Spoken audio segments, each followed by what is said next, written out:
The Echoing Realms, Episode 3, The Whispering Library in Sunken City. Chapter 1, The Ancient Repository. The morning mist clung to the crystal caverns like a living thing as Lyra emerged from her first night of deep meditation.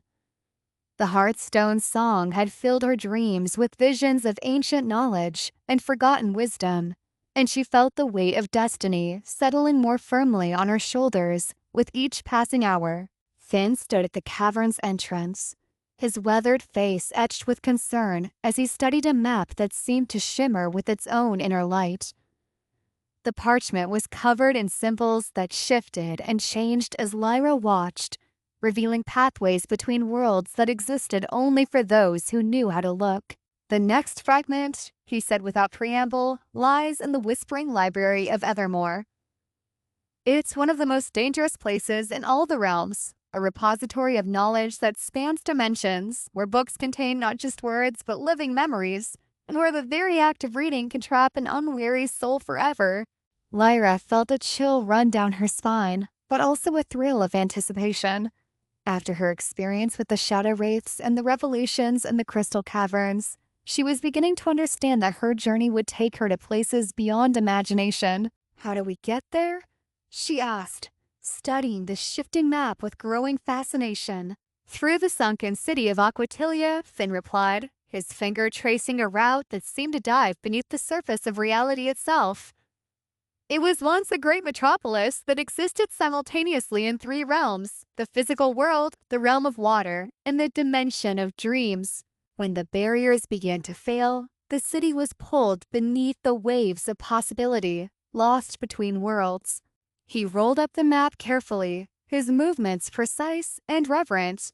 "The library can only be reached through Aquatilia's archives, which contain the keys to navigating the deeper mysteries of the Echo. But the journey will test every skill you've learned and push your abilities to their absolute limits." Lyra nodded, feeling the pendant at her throat grow warm with responding energy. "When do we leave?" "Now," Finn said simply. "The longer we delay, the more unstable the barriers become. And there are others seeking the fragments, beings who would use the Harmony Stone's power for their own dark purposes." Chapter 2, The Descent to Aquatilia. The portal to Aquatilia opened like a wound in the air, revealing depths that seemed to stretch into infinity. Unlike the violent tears in reality that Lyra had witnessed before, this gateway was smooth and controlled, created by Finn's careful manipulation of the Echo's harmonies. "Remember," he warned as they prepared to step through, "Aquatilia exists in a state of temporal flux. Time moves differently there, and the city's inhabitants are echoes of their former selves, caught between life and memory. Don't trust everything you see, and whatever you do, don't let the city's song pull you too deeply into its embrace." The transition was like diving into liquid starlight. Lyra felt the familiar sensation of reality shifting around her, but this time it was accompanied by a deep, resonant humming that seemed to come from the very fabric of existence. When the disorientation faded, she found herself standing on what appeared to be a vast underwater plaza, surrounded by buildings that defied conventional architecture. The structures of Aquatilia rose around them like coral formations made of crystal and light, their surfaces rippling with patterns that suggested both organic growth and deliberate design. Schools of luminescent fish swam through the air as if it were water, their scales leaving trails of silver light that lingered for moments before fading. "It's beautiful," Lyra breathed, her voice carrying strangely in the aquatic atmosphere. "And deadly," Finn added, his hand resting on his sword hilt. "The beauty is part of the trap. Aquatilia feeds on wonder, on the desire to explore and discover. Many who come here never leave, choosing to become part of the city's eternal dream rather than face the harsh realities of their own worlds." As they walked deeper into the city, Lyra began to see the inhabitants Finn had warned her about. They moved through the liquid air with graceful, flowing motions, their forms translucent and shimmering like mirages. Some appeared human, while others were clearly from different realms entirely, beings with scales and fins, creatures of pure energy, entities that seem to be made of living water itself. They're not really alive, are they? Lyra asked, watching a group of children play with toys that transformed into butterflies and flew away. They're echoes, Finn confirmed. Memories of the city's former inhabitants, preserved in the temporal flux that keeps Aquatilia suspended between worlds. They remember their lives, their loves, their dreams, but they're trapped in an endless cycle of repetition, unable to move forward or find peace. The sadness in his voice made Lyra look at him more closely. "You've been here before, long ago," he admitted. "I lost someone here once, someone who chose the city's eternal dream over the pain of living. I've never forgotten the lesson. Sometimes the most beautiful prisons are the hardest to escape." Chapter 3: The Archive of Echoes. The Archive of Aquatilia stood at the city's heart, a massive structure that seemed to be built from crystallized water and fossilized streams. Its walls were transparent, revealing countless levels stretching both upward and downward into impossible distances. Books floated freely through the liquid air, their pages turning of their own accord as they drifted past like schools of paperfish. The knowledge of 3 realms, Finn explained as they approached the archive's entrance. Every book, every scroll, every fragment of wisdom that ever existed in Aquatilia's sphere of influence is preserved here. But be careful, the books are alive in their own way, and some of them are hungry for new readers. The entrance was guarded by a figure that seemed to be made entirely of flowing script, words and letters that constantly rearranged themselves into new patterns and meanings.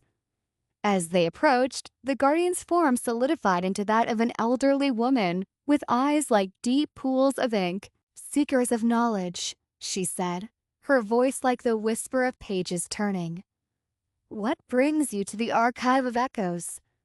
What wisdom do you seek in the depths of memory?" "We seek passage to the Whispering Library," Finn replied formally. "We carry the blessing of the Crystal Caverns and the need of all realms." The guardian's form shifted, the words that composed her body rearranging into new configurations. "The library, yes, I remember. But the path is treacherous and the price is high. Are you prepared to face the weight of all knowledge, to risk your very identity in the pursuit of truth?" Lyra stepped forward, feeling the echo pulse within her like a second heartbeat. "I am," she said simply. "The fragments of the Harmony Stone must be found, and I'll pay whatever price is necessary." The guardian studied her with those deep, ink-dark eyes, and Lara felt as if every secret of her soul was being read like an open book. Finally, the figure nodded and stepped aside, her form dissolving back into flowing script that spelled out words of blessing and warning. "Enter then, Echo Walker. But remember, in the archive, knowledge has weight, and too much truth can crush even the strongest spirit." Chapter 4: The Living Books. Inside the archive, Lyra was overwhelmed by the sheer scope of the collection. Books of every size and description floated through the liquid air, their covers bearing titles in languages she had never seen but somehow understood. Some were bound in leather and cloth, others in materials that seemed to shift between states of matter, and a few appeared to be made of pure light or crystallized sound. "How do we find what we're looking for?" she asked, watching a particularly large tome drift past, its pages fluttering like wings. "We don't find it," Finn replied. "It finds us." The archive responds to need, to the deep currents of destiny that flow through the echo. The knowledge we require will present itself when the time is right. As if summoned by his words, a small, unassuming book detached itself from a nearby school of floating texts and drifted toward them. Its cover was simple brown leather, unmarked except for a small symbol that seemed to pulse with the same rhythm as Lyra's pendant. "The Chronicle of Passages," Finn read as the book settled into his hands. "A guide to the hidden pathways between realms. This should contain the route to the Whispering Library." But as he opened the book, The pages began to glow with an intense inner light, and suddenly, they were no longer standing in the archive. Instead, they found themselves in a vast library that stretched beyond the limits of sight, its shelves reaching up into misty heights where the ceiling was lost in shadows. The Whispering Library, Lyra breathed, recognizing it from her visions in the crystal caverns. We're here. Not quite, Finn said grimly, studying their surroundings with a warrior's caution. We're in a reflection of the library, a shadow cast by the chronicle. The real library exists in the spaces between thoughts, in the pause between one word and the next. To reach it, we'll need to go deeper. Chapter 5. The Whispering Library. The transition to the true Whispering Library was unlike anything Lyra had experienced before. It wasn't a physical movement, but a shift in perception, as if she had suddenly learned to see in a new dimension. The shadowy reflection fell away like a discarded cloak, revealing the library in all its impossible glory. Here, the books didn't simply contain knowledge. They were knowledge, living embodiments of every thought, every discovery, every moment of understanding that had ever existed. The shelves stretched not just in the 3 dimensions of normal space, but in directions that had no names, creating a maze of wisdom that could trap an unwary explorer for eternity. Stay close, Finn warned, his voice barely audible over the constant whisper of turning pages and rustling parchment. The library has its own intelligence, its own agenda. It will try to seduce you with promises of ultimate knowledge, but remember, we're here for one specific thing. They moved deeper into the library, following pathways that seemed to shift and change with each step. Lyra could hear the books calling to her, their whispered voices promising answers to questions she had never thought to ask. The temptation to stop, to open just one volume and lose herself in its contents, was almost overwhelming. But her pendant kept her grounded, its warm pulse reminding her of her purpose and her connection to the world beyond this realm of infinite knowledge.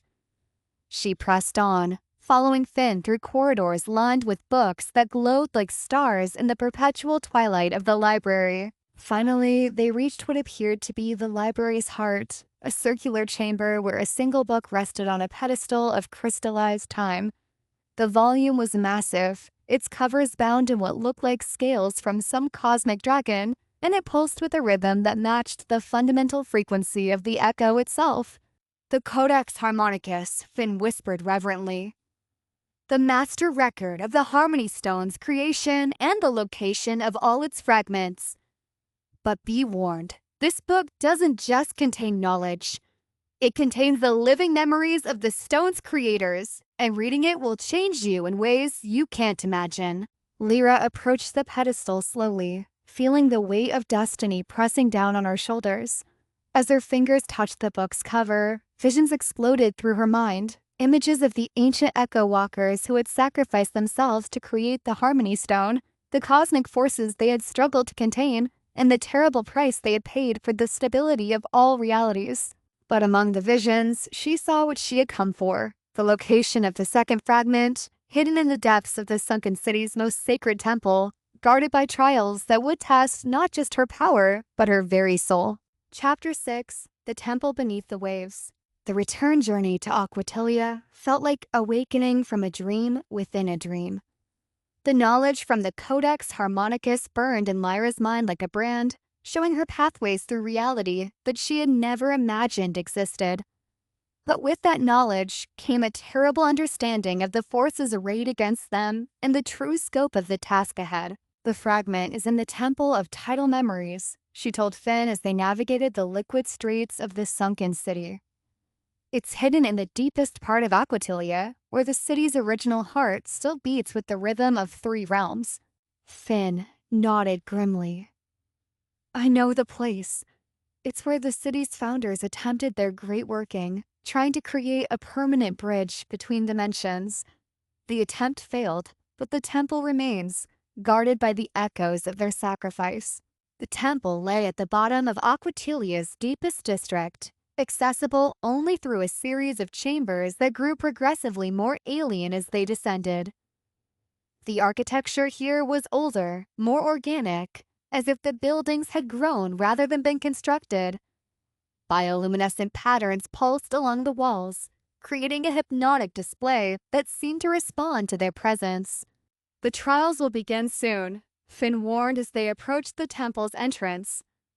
The guardians of this place don't distinguish between friend and foe. They test everyone who seeks to enter, measuring their worthiness through challenges that probe the deepest parts of the soul. The temple's entrance was a massive archway carved with symbols that seemed to move and shift when viewed directly.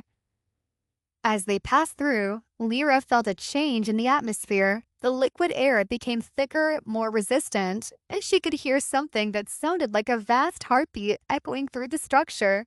The city's heart, she realized. It's still alive. In a sense, Finn agreed. Aquatilia was more than just a city. It was a living entity, a fusion of architecture and consciousness that existed across multiple dimensions. When it fell, part of that consciousness survived, taking refuge in the temple's deepest chambers. Chapter 7. The Trials of Memory. The first trial came without warning. One moment they were walking through a corridor lined with murals depicting the city's history, and the next they were standing in what appeared to be Lyra's childhood home. But this wasn't the cottage she remembered.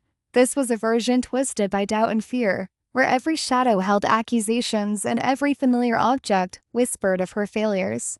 It's not real, Finn's voice came from somewhere far away, distorted by the trial's influence. The temple is showing you your deepest fears, trying to break your resolve.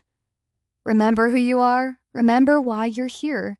But the illusion was powerful, fed by Lyra's own insecurities and doubts. She saw herself as others might see her, a frightened girl playing with forces beyond her understanding, destined to fail as so many Echo Walkers had failed before her.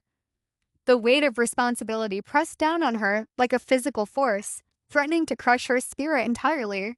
It was her pendant that saved her, its warm pulse cutting through the illusion like a blade of pure truth. She remembered her mother's words, her grandmother's legacy, and the shadow wraiths she had helped find peace. She was more than her fears, more than her doubts. She was an Echo Walker, and she had work to do. The illusion shattered like glass, revealing the corridor once more. But Finn was no longer beside her. He was trapped in his own trial. His face twisted with anguish as he faced whatever demons the temple had conjured from his past. "Finn," she called, reaching out with her power to touch his mind. What she found there was a maelstrom of guilt and regret, centered around the memory of someone he had loved and lost to the seductive dreams of Aquatilia. Without hesitation, Lyra dove into his trial, using her abilities to weave a bridge of understanding between his pain and her compassion. Together, they faced the memory of his loss, not trying to change it but accepting it as part of the tapestry of experience that had made him who he was. The trial released them both, and they found themselves standing before the temple's inner sanctum, where the second fragment of the Harmony Stone waited in a chamber that pulsed with the rhythm of 3 worlds. Chapter 8. The Fragment of Tides. The inner sanctum was a sphere of living water suspended in a matrix of crystallized time. At its center, floating in perfect equilibrium, was a shard of crystal that sang with harmonies that made Lyra's soul ache with their beauty. This was the fragment of Tides, one of the 7 pieces of the original Harmony Stone, and its power was immediately apparent. The water around it, Finn observed, his voice filled with awe. It's not just H2O, it's the primordial essence of fluidity itself, the fundamental force that allows change and transformation to exist in the universe. Lyra could feel the fragment calling to her, its song harmonizing with the echo that flowed through her veins. But she could also sense the danger. The fragment was not just powerful, it was alive in its own way, and it would not surrender itself easily. "How do I claim it?" she asked, studying the complex patterns of energy that surrounded the crystal. "You don't claim it," Finn replied. "You prove yourself worthy of it. The fragment will test you, just as the temple did. But this test will be different. It will measure not your fears or your past, but your potential future, your capacity to bear the responsibility of cosmic power. Lyra stepped forward, extending her consciousness toward the fragment. The moment her awareness touched its crystalline surface, she was flooded with visions of possible futures, some bright with hope, others dark with despair, all of them hinging on the choices she would make in the days to come. She saw herself succeeding in her quest, restoring the Harmony Stone and bringing peace to all the realms. But she also saw the price of that success, the sacrifices she would have to make, the parts of herself she would have to give up, the loneliness that would come with wielding such power. And she saw herself failing, the barriers between worlds collapsing entirely, reality itself unraveling into chaos as the forces she had tried to control consumed everything she held dear. Choose, the fragment whispered in her mind. Accept the burden of knowledge, the weight of possibility, the responsibility for all that was, is, and might be. Or turn away and let others bear the cost of your refusal. Lyra thought of her mother, of the shadow wraiths she had helped find peace, of all the innocent lives that hung in the balance. The choice when it came was easier than she had expected. I accept, she said simply. The fragment blazed with light, its song rising to a crescendo that shook the very foundations of the temple. Then, with a sound like the universe taking a deep breath, it flew to her hand, merging with her pendant in a flash of brilliant radiance. The change was immediate and overwhelming. Lyra could suddenly perceive the flow of time itself, could see the currents of possibility that connected all things, could feel the pulse of every living being across multiple dimensions. The knowledge was staggering, but her pendant, now enhanced by the fragment's power, helped her process and contain it. "Two down," Finn said, his voice filled with pride and concern in equal measure. But the hardest trials still lie ahead. The remaining fragments are hidden in places where even Echo Walkers fear to tread. As they prepared to leave the temple, reality around them began to shift and waver. The fragment's integration with Lyra's pendant had created ripples in the fabric of space-time, and those ripples were attracting attention from forces that existed outside normal causality. "Time wraiths," Finn said grimly, drawing his sword as shadows began to coalesce around them. "Creatures that feed on temporal energy, drawn by the fragment's power. They exist in the spaces between moments, and they're incredibly dangerous." The battle that followed was unlike anything Lyra had experienced before. It wasn't fought with swords or magic, but with will and intention, each side trying to impose their version of reality on the contested space-time around them. But gradually, Lyra's will proved stronger, her connection to the Echo more fundamental than the Wraith's parasitic existence. When the last of them disappeared, the temple sanctum returned to its normal state, though the air still hummed with residual temporal energy. The Devourers came a warning from Naretta, the last citizen of Aquatilia. They are the antithesis of creation, entities that seek to return all existence to the primordial void. You must complete your quest before they can fully manifest in our reality. As the portal deposited them back in the crystal caverns, Lyra could feel the Devourer's presence like a cold weight pressing against her consciousness. 2 fragments recovered, 5 more to go, and an enemy that grew stronger with each passing moment.